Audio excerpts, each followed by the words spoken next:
Alright, welcome to another painting tutorial. Here we're going to look at the Flamespyre Phoenix for High Elves Warhammer Fantasy. So here's what mine looked like when it was all painted up, and I'm going to do this tutorial sort of as a hybrid. I'm going to show you some footage from when I airbrushed it, which is what I did to get that flame effect, and then I'm going to show you still images for the stuff that I did after. And then, so first of all, I'm going to walk through the different paints that I used.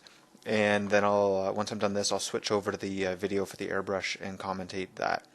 So in general, the flames area were done this way. So a base coat of Wild Rider, and then did highlights sort of towards the edge of the flame all the way up to White Scar, and then did a low light sort of thing at the trailing edges of the flames. So did a darker red and then a black at the tips of the flames. For some of the feathers, so there's two different tones here. We've got a darker one here, which is like a deeper red going up to a Wild Rider, and then a slightly lighter one, so obviously skipping corn red there and going up to a kind of a tau light ochre, so a light brown. The XV88s, this is for the talons, or the feet that the talons are attached to. And the beak is just a simple Xandri dust look. So there you go. So base coat, and then working towards the inside edge with white, and then working towards the outside with black. The feathers, so you have two different tones in here. So the darker ones, you see this band in here with these darker colors, and lighter colored feathers with these ones here. So slight difference, not a huge difference though. Just trying to get some different variation. Obviously the focal point of the model are the flames, and that kind of overpowers everything, so I didn't worry too much about everything else. The beak, as I said, Xandri dust, and I'll show you some images of that. And you can't see them here, but the feet are underneath, and you'll see that later on. So I'm going to cut out now and switch over to the other one, and I'll come back to these slides in a moment. Alright, so now we're looking at the airbrush. So I base coated everything with a gray primer, just a regular spray primer, and now what I'm doing is I'm giving it a sort of an orangey base coat here. Over the gray primer, it's a bit more dull than I wanted. In hindsight, I probably would have preferred a white primer, but this was fine. So just trying to give everything a nice even orange coat, and then skip to the end here, and so you can see what that all looks like. Alright, so now I'm doing a lighter orange, and I'm working towards the inside edge of these flames here, and you'll see that I'm building up that sort of edge first, and obviously I didn't glue that together.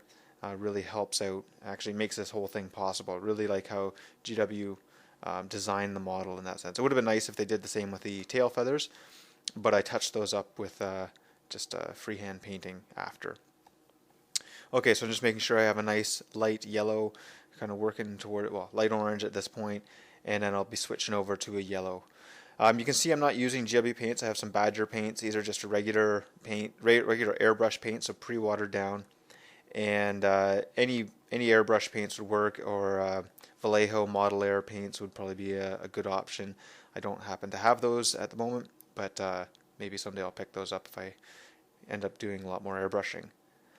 So the idea here is I'm trying to work my highlights lighter as they get towards the base of the flame, and just trying to get it nice and even variation, so it's a gradient, nice gradient there.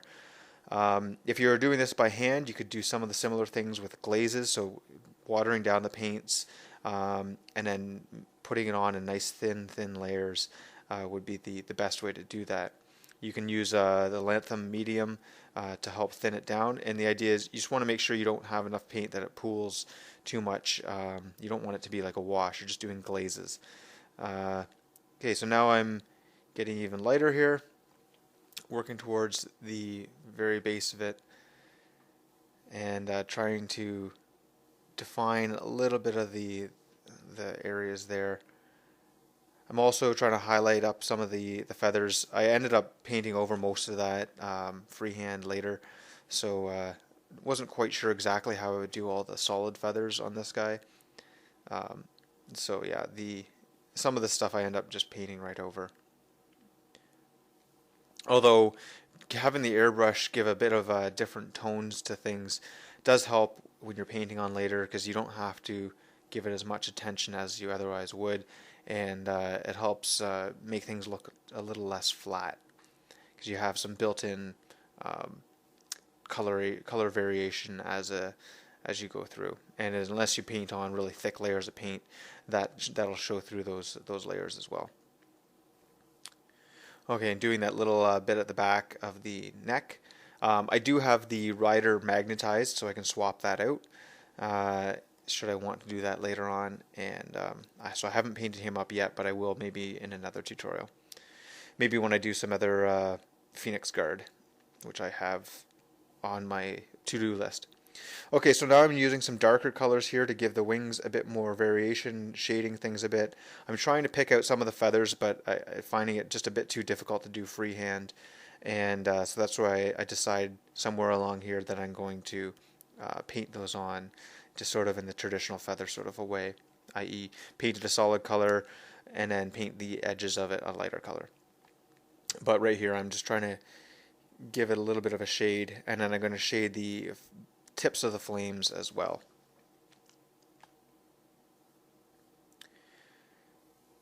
If I had a bit more control in there, I might have stuck with that. Or if I was, just looking for a kind of a tabletop level, this probably would have been sufficient. It gives you the impression of some different colors in the feathers, but if you look up close, you can see it's just sprayed on.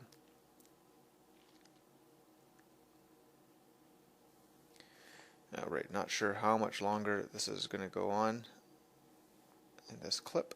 Get it longer. So yeah, I'm a lot of this actually does stay on in the final model, especially in the body. I didn't do a ton of extra work on there, and especially the underside. I really didn't paint any more detail on the underside with all the feather details and that sort of thing.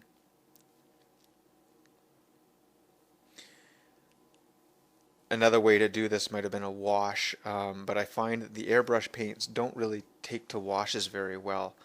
Maybe if I had given it a dull coat finish or something after, I could have used some of the GW shades on them. But yeah, okay, now I'm doing the edges of the flames. You can see that they're darkening up the trailing edges there, and that the flames are kind of an inverse highlight. You're almost going from white at the very base, and then at the very end and tips are a almost black color. Well, it actually is black. So you're kind of doing the inverse of what you'd normally do. Okay, so now I've got I think this is my black here, and just trying to pick up the tips of the flames. I think that's what I'm doing.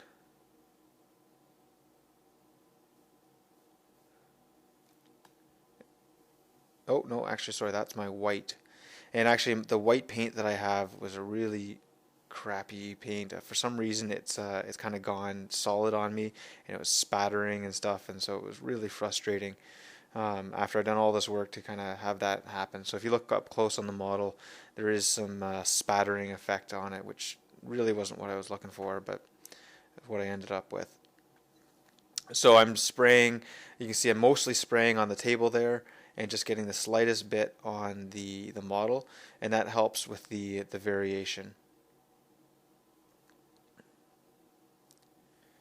Okay, so getting my yellows, brightening those up a bit more. I found that the colors weren't quite bright enough. And yeah, I think that's all I'm going to be showing with this airbrushing. So you can see how that builds up, and then once I glue it together, we're good to go. Okay, so now we're done the airbrushing, and here's what the model looks like now. We got it back on my painting table, and you can see there's a little bit of variation there, some nice shading, and I'm going to try to touch all that up now with a brush. So let's see here. Yeah, there's the tail end there. So what I want to do is I want to pick out these feathers a bit more. I'm not going to be super accurate with what's flame and what's feather. I'm not going to worry 100% about that. So here we are picking up some of the different feather colors, so painting those solid, and then just pulling out some highlights of a lighter shade on the top there. And you can see there's that piece there that goes in the middle. So I've got 2 layers done up there, slightly different colors, and so shade, highlights coming up on those, and then the next layer of highlight as well.